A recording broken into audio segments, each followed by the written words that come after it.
And welcome to Whiskey Politics. Dave Sussman, your host here and purveyor at Whiskey Politics. You can find us weekly at 4 p.m. here at America's Voice News and all over the planet. After that, you can find me daily here from 11 to 1 Pacific time. That's 2 to 4 East Coast time at America's Voice Live with Amanda Head. We pull apart the news and put it back together again over 2 hours.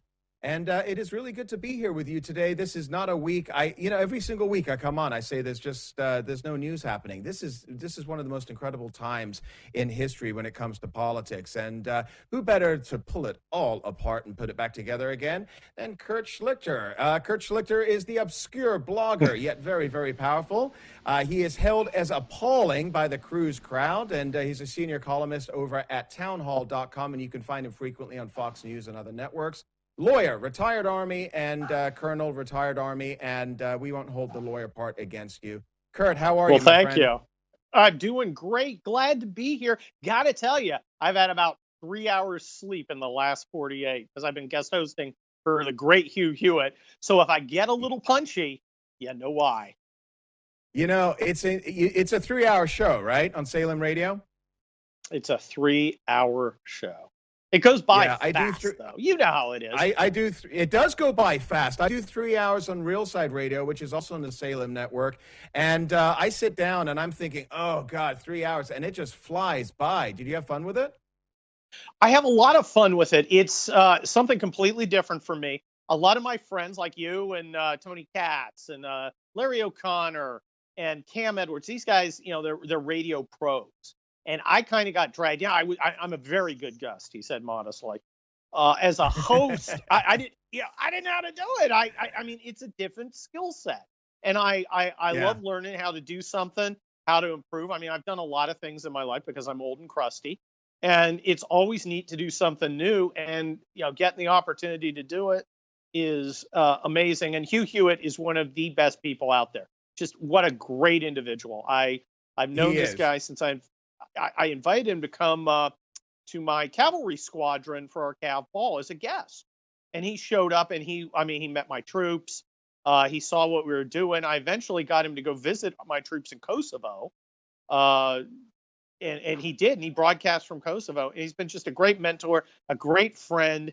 He every time I interact with him, I learn so much. And it's just, I think the conservative movement's really full of a lot of great people. And sometimes, with the Bill Cristols and the David Frenches and the other cruise shilling hack loser weirdos, you kind of forget that most of us are pretty cool.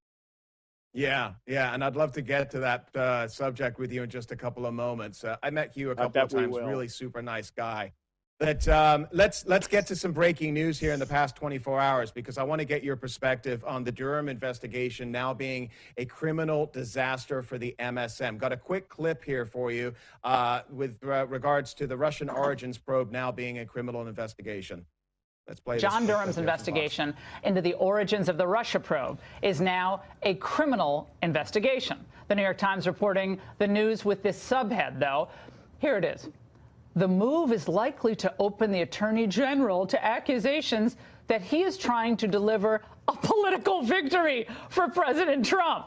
Ed, this is unbelievable. They are trying to pin this. John Durham, with impeccable background, not a political bone in his body. So, Kurt, okay, so it looks, first of all, that New York Times article came out literally within seconds of this being announced as a criminal investigation. So, I mean, they're obviously were ready at this. Well, I actually read that on Hugh Hewitt today, and I parsed it out. It's very interesting. It's an incredible op-ed. It's not news. A lot of it is flacking for the Democrats. It's really kind of pathetic. There's a lot of stuff about, well, Trump's trying to do this and Trump's trying to do that. How dare him appoint somebody that everybody respects and everybody knows is neutral? He's just doing that to keep from being accused of being, partisan. I'm kind of looking at it going, well, isn't appointing someone who's not partisan absolutely what you would do if you were not partisan? It's all stupid. It's all a lie. It's all a scam. The mainstream media has disgraced itself. It continues to do so. it is a transcription service for our garbage elite, and I don't think anybody believes it anymore, and I don't think anybody respects our elite anymore, and I think there's a change coming. Well, Kurt, I want to know what that change is and when it's coming here. But this was a massive shift change in the past 24 hours with Yes. this investigation now going criminal here. I'm afraid, and let me ask you to allay my fears or tell me I'm right. I'm afraid that this is going to be too much for the normals that are out there that don't follow it as closely as we do. And they have been brainwashed over the past couple of months, or really past couple of years, from Schiff and Company regarding how bad this president is. And they may not hear this. They may not know the details or want to know the details. What say you? No, I think normal people don't want to hear the details and don't know the details because they have lives to live. Look, I am not optimistic that the wrongdoers will ever be prosecuted. I think there will always be a reason why we can't possibly prosecute members of the liberal elite for things that would have resulted in prosecution for conservatives. And I think we'll see that. I don't think we're at the end stage yet where people are ready to say, I am done with these double standards. I am done with our garbage elite. I am done with allowing them to run rampant and be unaccountable. I think the IG report that's coming out, allegedly, it keeps getting pushed back, is going to be a disappointment to people seeking justice. And I don't particularly anticipate anything coming out of the Durham probe. And I wish I was wrong. I'll go out and I'll speak and people go, well, when's Hillary going to get, indicted? And of course, Hillary would have been if I was Hillary, I would have been indicted for doing what she did with classified material. And of course, this week we found out that classified material deserves respect and it's illegal to risk it, with the whole phones in the skiff thing. Apparently, the memo's gone out that it's now important again. The simple fact is there's a double standard. There is one set of rules for the elite. There is one set of rules for everyone else. And until we get tired of that, nothing's going to change. James Clapper went on CNN and he just learned about the criminal investigation. Here's a quick clip here for us. And oversaw the launch of the Russia investigation. What do you make of this? Well, actually, I'm very curious, since presumably I guess I'm one of those under investigation. And you just heard about this? Yes, I just read the clip on about 20 minutes ago. I found the timing interesting. Kurt, he meanders on there, but James Clapper was looking really nervous. Listen, you're a lawyer. What is the legal ramifications here for pushing a false investigation? Well, look, I'm not sure. That's another thing. And I'm a lawyer and I'm picky. And I would like to know what specific law. Look, and again, my credentials are unquestioned. I'm a conservative. I'm a right winger. I think Clapper's a garbage human being, and I think he should have been busted for perjury when he lied to Congress. That being said, I would like to see what the charges are against him. I'm picky about this stuff. I want to see justice done, but if you don't have a fair procedure, including for people you despise, then it's not really justice. And if we're just doing power, that's fine, because that's their choice. And, remember, there's always three possible outcomes: a fair system where everyone has their rights respected and due process exists for everyone, a system where power is exercised and we win, a system whose power is exercised and they win. I can live with the first two. I won't live with the third. So, y'all choose. I would like to know what they're being charged with, and I think there may be real violations there. I'd like to see. I feel like, it's smoke, and we know there's smoke there, but I can't put my hands around exactly what the form is. We know something was wrong. We know something's poisonous in our system. The question I have is the resolution the judicial system that has people going to jail? Or is the resolution a political response where Americans say, no, we're not going to stand for this anymore? And it may be one or the other. I think it's important to be consistent. If it's criminal for conservatives, it must be criminal for liberals. But remember, the strongest resolution isn't sending a scumbag like Clapper to jail. The strongest resolution is the American people standing up and saying, we will not allow ourselves to be governed by people who create separate laws for themselves. I hope I'm not being too incoherent because I'm sleepy. But yeah. No, I get kind you. of what I think. Is this the change that you're referring to that's coming, that it's just an observational change by the American people? Well, it's more than an observational change. I think we're seeing it from both sides. And I wrote a brilliant piece in Town Hall last Thursday on conservatives' odd love affair with Tulsi Gabbard. Yeah, great article. Tulsi Gabbard is a hardcore leftist. I call her Bernie Sanders. But she is one who does not seem to hate other Americans and does not seem to hate America, which is weird for us, right? She does not treat us with disrespect. She treats us as opponents, but not as enemies. And that's something different in the last decade or so. And that's the proper thing. And the moreover, she's critical of people who are critical. She's critical of establishment figures like Hillary, of big corporations. There is more overlap between the populist revolt against our garbage elite and what Bernie Sanders is saying than people might think. And I am not a socialist. I don't agree with Bernie Sanders, but I think it's very important, and I think there's a lot in common. We're gonna get through the commercials here and then talk about John Brennan CIA and what they've done there as well. We've got Kurt Schlichter. Find him at Kurt Schlichter at Twitter and townhall.com. We'll be right back with more. Dave Sussman here at Whiskey Politics.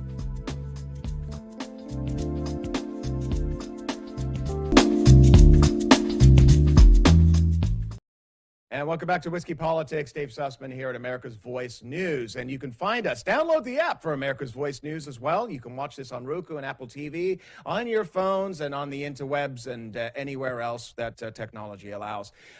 So Kurt Schlichter joining us today. Very tired and sleepy Kurt Schlichter. He slept basically 3 hours in the past 10 years.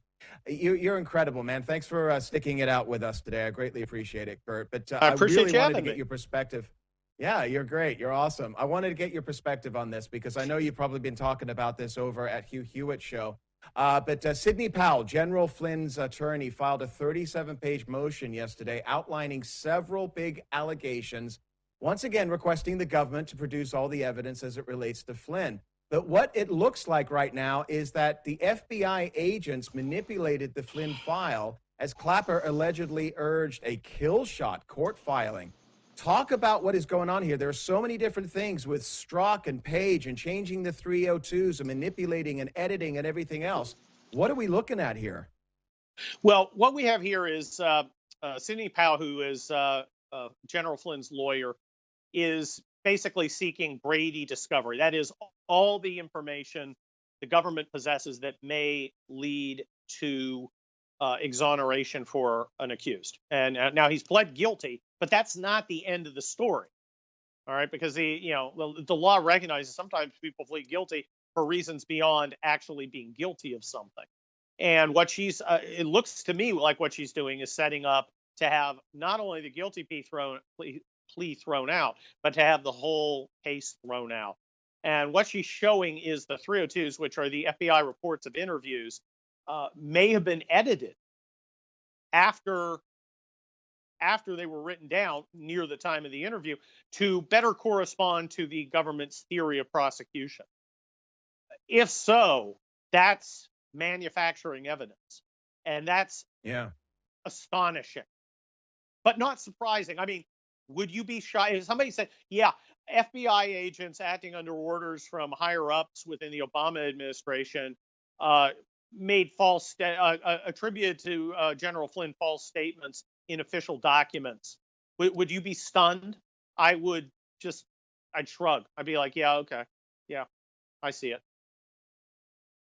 Yeah, apparently the 302 notes that Lisa Page edited, they didn't match the actual interviews themselves. And also, Powell suggested in a footnote that James Clapper, was related to the illegal leak of General Flynn's phone call with Russian the Kislyak, I think. What we're looking at here, it looks to me, and it sounds like, and you talk about it in the last segment, that there's smoke. This looks like there's more than smoke here. I mean, the Flynn Kislyak phone call, James Baker is involved in all of this. He's being used as a witness to go against this president. What are we? I'm one of those people that want to think that the FBI and the CIA are made up of really good people, and we've got really lousy leaders. Why would you think that? What's the evidence? What's the evidence? I think the working rank and file folks are decent people. They're just working for a living. No? Well, I don't know. Where's the guy standing up saying, I didn't write that in my 302? Where's the guy saying, hey, I said X, and then you changed it to Y. And I know I might lose my pension, but I'm not going to do it. Where is that guy? Where's the guy at the CIA saying, hey, where's the real whistleblower? Not some cheesy weirdo operating on fourth-hand hearsay, about what the president's doing in Ukraine. The president's actually telling a foreign government that if you don't do X, I won't do Y. How dare he? That's never happened before in the history of the republic, which is nonsense. I mean, I would love to believe that there are a bunch of upstanding people out there who put the Constitution first. But it looks to me like there's a lot of them who put their pensions first. I want to see these I want to see this upstanding rank and file. Where the hell are they? Where's the guy who says I won't work for you anymore? I quit. Where's that guy? I'm tired of people. We have so much in our elite of legacy respect for institutions that no longer exist. The FBI, and we all think Ephraim Zimbalist Jr. if you're of a certain age, but it's not. It's the Keystone Cops. What's the FBI done lately? What's it done lately? Has it ended Chinese spying in America? Oh, come on. Are there fewer illegal? We were chatting before you went on there. Right. Most Americans would say 9/11, as you said before we went on air. But their goal is to not know about their success, or for us to not know about their successes, right? Yeah, that's that. Yeah, do you think that the CIA, which finds it impossible to keep anything a secret, is going to keep its secret when it doesn't screw up? Yeah. I mean, you look at, for example, the complete roll up of our spies in China, and this is all open source. This is all out in the media. The Chinese rolled up all our spies. We have essentially no spies in China because the CIA was massively incompetent. But Clapper's got important things to do. He's got to frame a political rival. Okay, let me say it again. We have no spies in China, and this is open source. This is out there in the media. And what was Clapper, doing? It's unbelievable. We have an elite that is absolute garbage. It is useless. It has accomplished nothing in the last 20 years. It can not point to a single success, but its arrogance is exponentially greater than the elites of the past. I mean, look at the, in the 40s, we had an elite that got us out of the Depression and beat Hitler, right? Did you see the kind of arrogance among them that you see among these non-hacking losers? Our elite is garbage. And the worse it gets, Kurt, the more arrogant it gets. Let me ask you this, because I think this is a question of our time right now, and a lot of people say why we got Trump, and that is that the lack of faith in our institutions, all of our institutions, CIA, FBI, politics, is Trump as a result. He basically is voicing that discontent. But when you phrase your lack of faith has led to Trump, it's not our lack of faith. It's our elite's failure to earn it. Right. We are simply reacting to the indisputable evidence before us that we have as Insta pundit Glenn Reynolds always says, the worst ruling class in American history. It is utter garbage. So when we see So when we see this Russian collusion clues are really beginning to point back at these leaders of the CIA and the FBI. You've got Comey, and you've got Brennan, and you've got Clapper. I mean, so this is something, and this goes back to an earlier question that I had for you, is that all of this information is now starting to come out. Those of us that are on the right that follow this really closely, we've been waiting for this, right? We've just like any day now, every Friday, there's going to be, but we're now roughly a year out from the next election. Is this something, and I spoke with, and I know you speak with him all the time on this, Sebastian Gorka on this, he says that Trump is going to be leaking this out drip, drip, drip over a prescribed period of time. So is that what we're now starting to see Because we've got a year to go. Doesn't this need to run up to an election to get that angst and anger out there to vote for Trump? I think it's going to fuel an existing anger. I don't think details are going to do it, David. I think a general understanding by Americans, and not only conservatives, that there is something not right in the republic, that those who presume to lead us, that those who presume to rule us, that those who presume to be at the highest levels are inept, incompetent, self-serving losers. And, the critique that we're giving of, businessmen that sell us out to China, right? We'll sacrifice our free speech for, a tenth of a point of profit. And, Hollywood folks who want to, attack traditional Americans, politicians that, let their sons get $50,000 a year and, they're leaving their crack pipes in their rent-a-cars. We all know there's something not right. And you see that in the Bernie Tulsi Gabbard wing. And I am not a Bernie guy. I'm not a socialist, but the same understanding that something's not right. America's promise is not being kept by the people who we hired to keep it. And that's wrong. And we're not going to tolerate it forever. And the thing is, the elite's fighting back. They're fighting tooth and nail to avoid being held accountable for their myriad failures.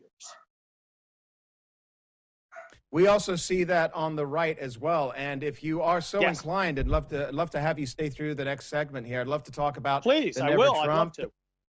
Yeah, because I mean, we're seeing something which is, listen, I don't want to spend a huge amount of anger and time on it because I think they're insignificant, but they are loud. They do have a voice in our conservative fun media. To pick on. And you have a good time, don't you? You have a good time. I really do. There's nothing I hate, I despise more than gutless losers who suck up to the ruling class in the hopes that they get fed a couple scraps under the table. These vinyl-clad gimp weasels whose ineptitude is matched only by their manifest virginity disgust and appall me in every way. All I can say is ahoy. All right. Well, we'll talk about that right after the break. Your latest book is Wildfire. Very soon, you got coming up Collapse. Give us a quick tease what Collapse is. Oh, my gosh. Collapse is Kelly Turnbull is back. The United States has split in two. One is leftist. One is conservative, kind of. And he goes back in, and things are falling apart. It's like Venezuela turned up to 11. He's got a mission. If you love movies like The Dirty Dozen, Guns of Navarone, you're going to see a lot of that in this. I love writing these books, Dave. I love reading them too. Because I want them to be fun. I want to do what Andrew Breitbart said: have fun. And if your message is there, that's great too. But have fun. Make it good. And I definitely have fun reading them, especially on airplanes, where I hold up your book and let people see it. We'll be right back. Exactly where they should be read. After the break. Don't go away with Kurt Schlichter.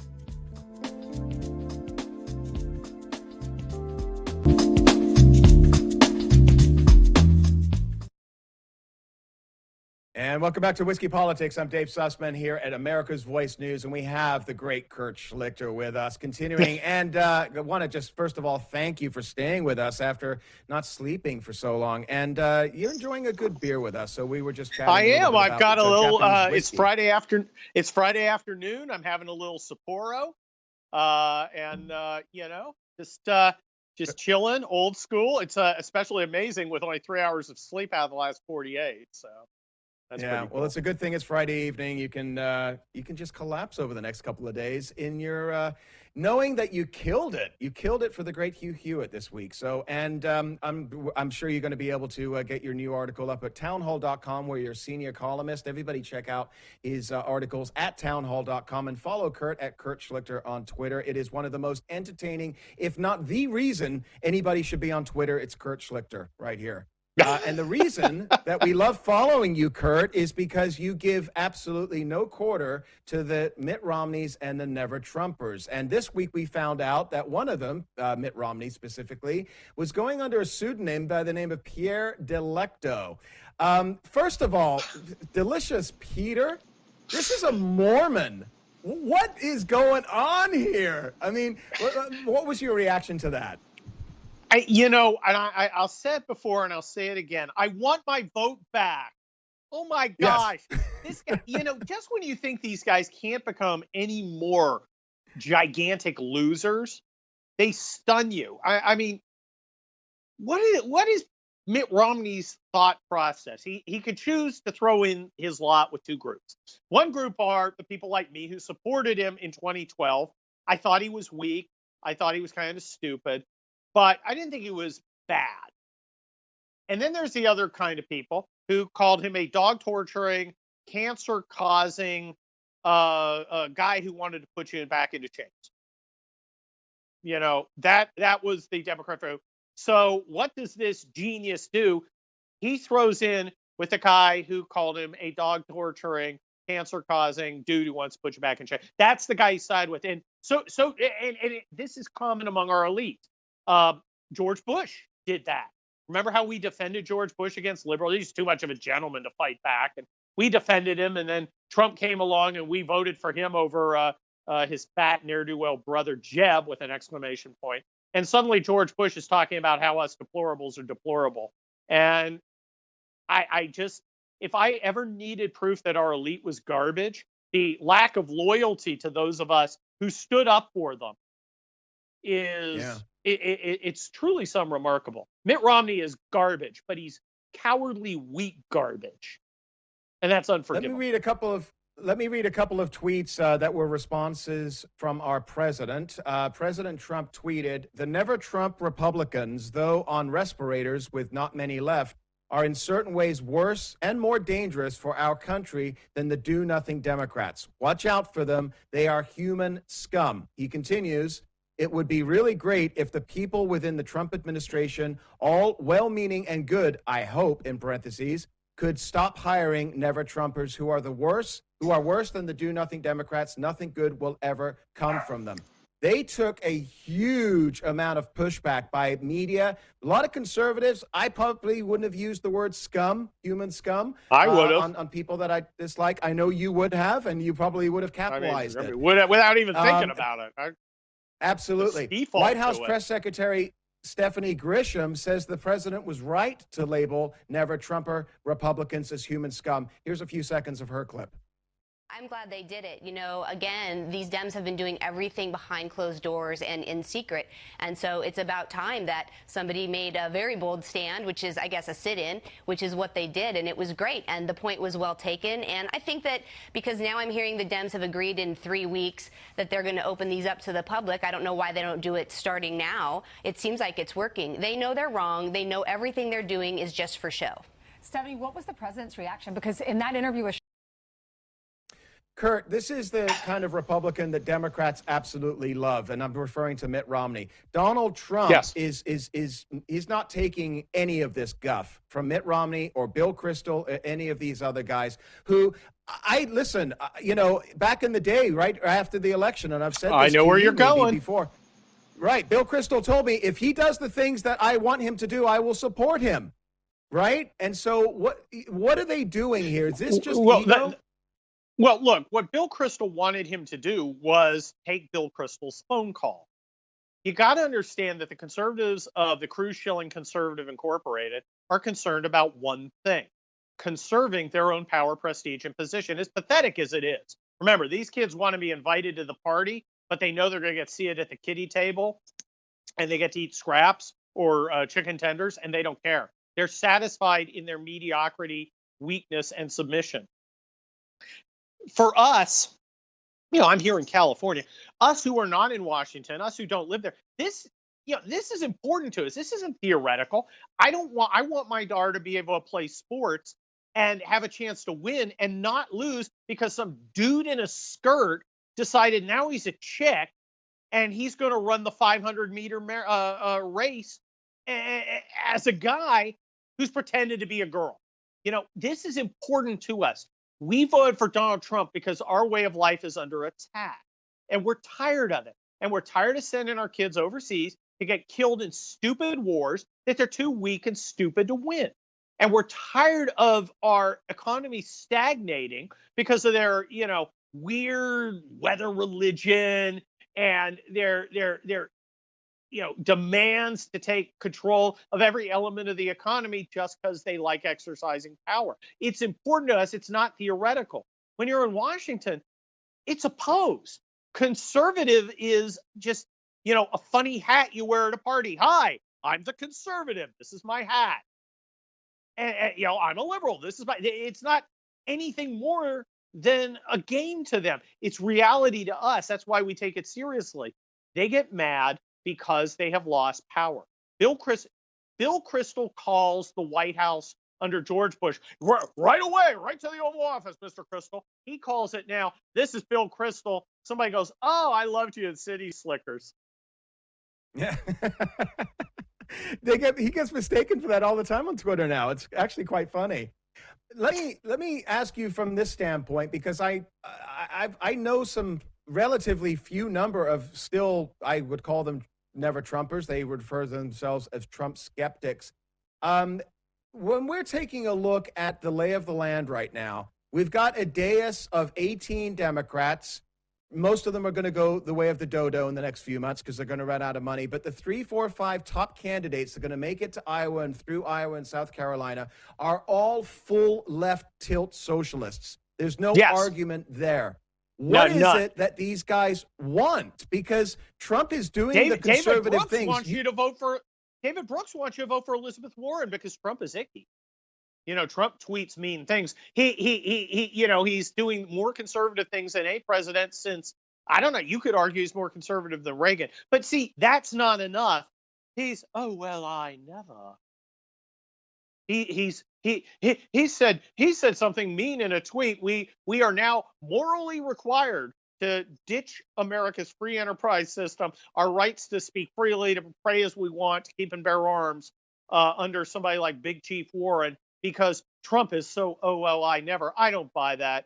And I don't think most Americans do. And it's just, the whole thing is ridiculous to me. And but more than that, it's offensive to me.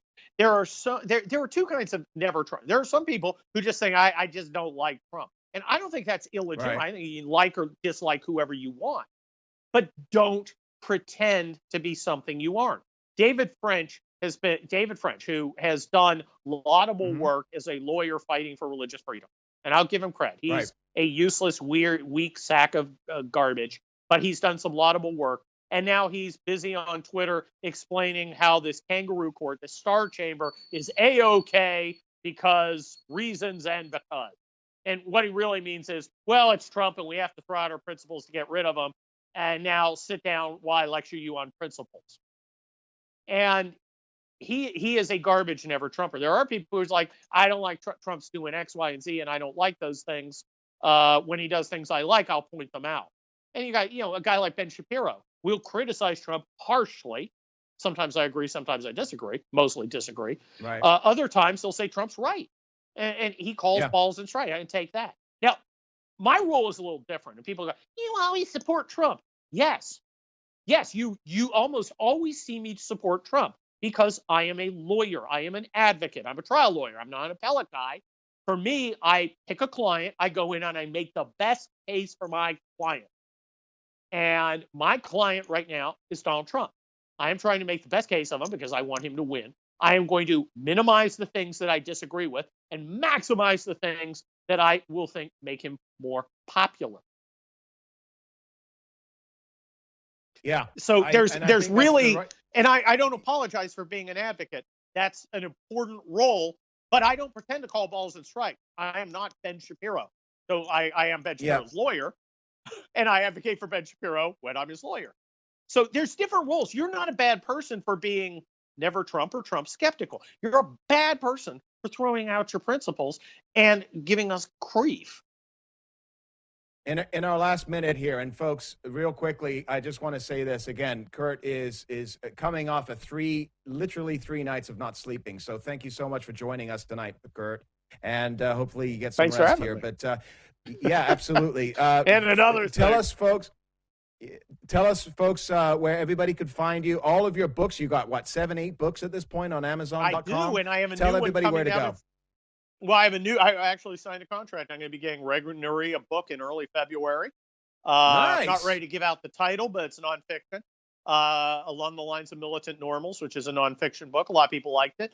Conservative Insurgency. A lot of people liked it. I'm so lucky, Dave, because I'm in America, and I have the opportunity, if I choose, to sit down and write a book, to get out there to have people. We're coming in it. for 10 seconds, Kurt.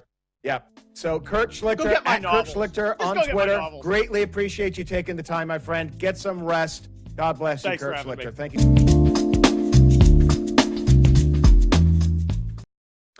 And welcome back to Whiskey Politics. And my final thoughts here for this last segment. First of all, I wanted to thank Kurt Schlichter. This guy, seriously, if you just watched the full 30 minutes with Kurt, he just came off of 3 days of doing Hugh Hewitt's talk radio show. He was getting up at 1 o'clock in the morning. The guy's got a real job. He's a lawyer during the day, and then he spends all of the time writing articles and everything else. So there were a couple of moments here this afternoon. I didn't even know if he was going to join us. So thanks, Kurt. Greatly appreciate it. And, one of the things that I would have wanted to talk with you about, and because we could have gone on for hours, and we probably will when we get together at CPAC at the end of February in 2020. Holy cow, 2020 already? This is getting scary, folks. Anyway, I would have wanted to get his perspective on what is going on with this impeachment inquiry, because I got to say this, and I've talked about this in America's Voice Live. I've talked about this on the radio show that I do for Joe Messina when I do Real Side on Salem and GCN Network as well. And I go off on rants. And forgive me if this turns into a little bit of a rant right now, but let me just say this. The Republicans have a choice to make. The Republicans have a choice. They could accept what the Democrats are selling the American people and allow that to be the future of this country, or they could fight back. And what the Democrats are selling right now to the American people, and a lot of people are buying it. We're looking at the polls. We are relatively a split country, almost 50-50 in many regards, is the idea that the government will go ahead and take care of everything for you. They'll take care of you from cradle to grave. Make sure that you've got all of your health care, your education, your food, your housing, and it isn't just going to be for you, the taxpayer. It's going to be for anybody around the world that wants to come in. And, these are people that generally will fall in line with the entitlement state. And so that's going to empower the Democrats more. If you are somebody that believes in free markets and free enterprise, and you believe in less regulation and believe that local control is better than a centralized control, in other words, the tenets of conservatism, whether you're a libertarian or a dyed-in-the-wool Republican or a virulent conservative, the fact is that these are the things that you now have to fight against as far as what the Democrats are selling. And what I'm really happy to see is that there is a handful of Republicans in the House and in the Senate that are now starting to fight back. We're now starting to see that they are taking the lessons from Donald Trump. And as our good friend Evan Sayat said a few years ago in townhall.com in his article, he said, Trump fights. He fights. And that is why this president is likely to win re-election, probably with more numbers than he did in 2016. The never Trumpers that Kurt was talking about, they're not going to vote for Trump, but they didn't vote for him in 2016 anyway. In 2020, there's more people that support this president because of the things that he does. But I want to show a quick clip here of how the fight isn't just against the Democrats in Congress. The fight is also against our media.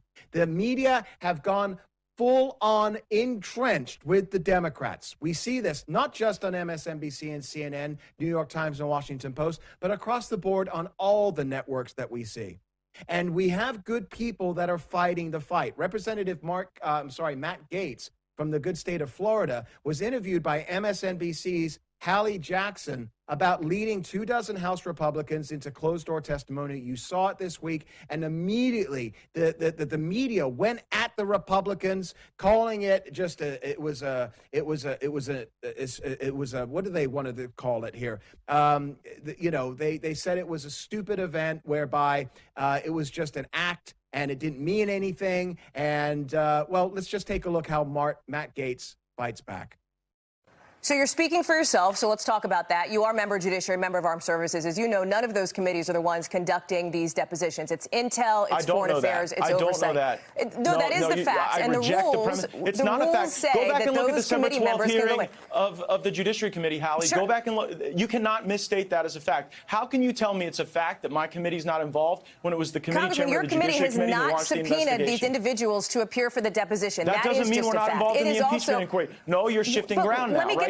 First you say we're not involved, then you say we didn't issue the subpoenas. Those are two different things, and we are involved because our chairman launched the inquiry. That is a fact. Sure, I want to let you have your say here, but I also want to find out why you think the rules do not apply to you as they're laid out. To you, Congressman Gaetz, why don't they apply to you?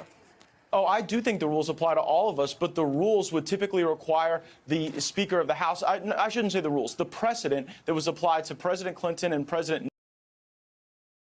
And Matt continues on talking about what we've been talking about all week, and the fact that in 1973-74 with the impeachment of Nixon, and 1998 with Bill Clinton, that the minority was given the ability to subpoena and interview people that they wanted to bring in. What they have right now, we've said the word 1,000 times, it is a star chamber. Adam Schiff isn't allowing representatives to see the transcripts from this impeachment inquiry. But again, we've got folks that are fighting back. Representative Dan Crenshaw is another one. Here's a quick clip. Hey, everybody. So Chairman Adam Schiff says that non-committee members can't have access to all the hearings and depositions that have been happening with respect to the impeachment inquiry. Is that true? Just so happens I have a House Rules and Manual right here in front of me. So let's check the House Rules. Right there. That's interesting. Read that. It says such records shall be the property of the House and each member, meaning we can actually go look at them. So let's go down to where they keep these records and see if they'll give us access so that we can inform you, the American people, what's really going on with this impeachment inquiry. So we're going down, we're in the House Visitor Center right now. We're going downstairs where they actually keep a lot of the classified documents. Bit of a circus here recently. You can see there's a lot of cameras, a lot of press on the subject.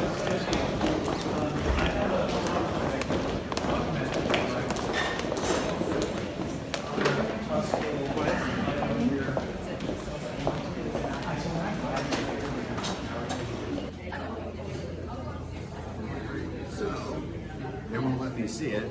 Big surprise. Say non-committee members can't review any of these transcripts, any of these depositions that have been happening over this last week. And they say only committee members can see it, but the truth is I've spoken to some committee members, and they've been sending letters requesting to see it as well, to get an appointment to see it, as they've been told. And he continues on. And here's the thing. Adam Schiff is fairly consistent about this, right? Because he said that, well, this is going to be in this chamber. It's going to be in the SCIF, and we're not going to release any of the transcripts except for what we decide to release, in which the media are going to then relay to the American people. And that is why, folks, we're seeing a little bit of a bump in the polls of people that are supporting impeachment, because the only information they're getting has been basically reported by Adam Schiff. And he would be against this, though, right? Right?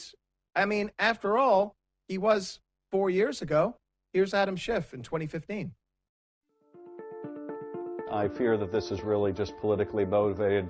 Obviously, they think this will be advantageous in terms of the presidential election. Let's establish rules for the committee. Let's establish rules so we can vote on subpoenas. You can even have the majority vote, whatever. They wouldn't even establish rules. And why? They want to run this the way they want it. My guess is they don't even know themselves where they want to go from here. And this has been, much of the problem all along, which is we've asked them, okay, what's the scope of the investigation? What issues are we going to look into? We can't set up a hearing. We can't issue a subpoena.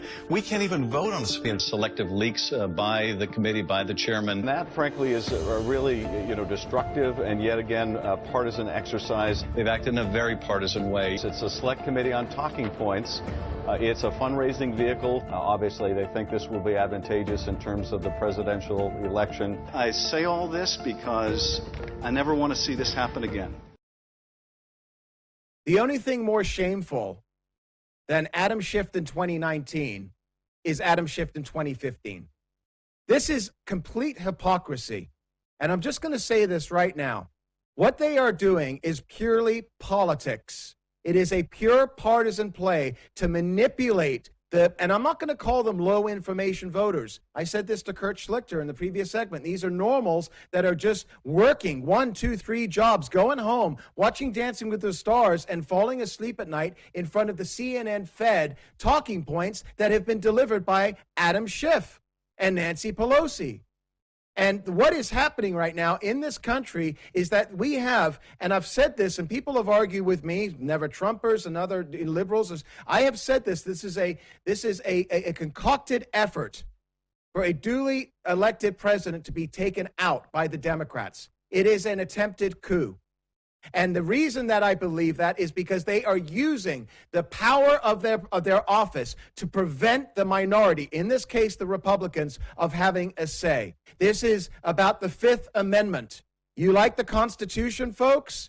This is about the Fifth Amendment, and you have the privilege of being in this country and defending yourself. And what they are doing is they are preventing the White House's counsel from being in those meetings.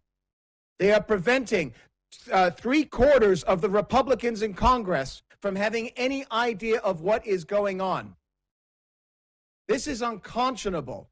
And I'm going to keep fighting this every single week, and I'm hoping that others do out there, because we have to break through the media control of this narrative right now, because half of this country believe that everything is normal, everything's okay, and that this president needs to be impeached because the Democrats have said so, and the mouth spokesholes at CNN and ABC have also said so.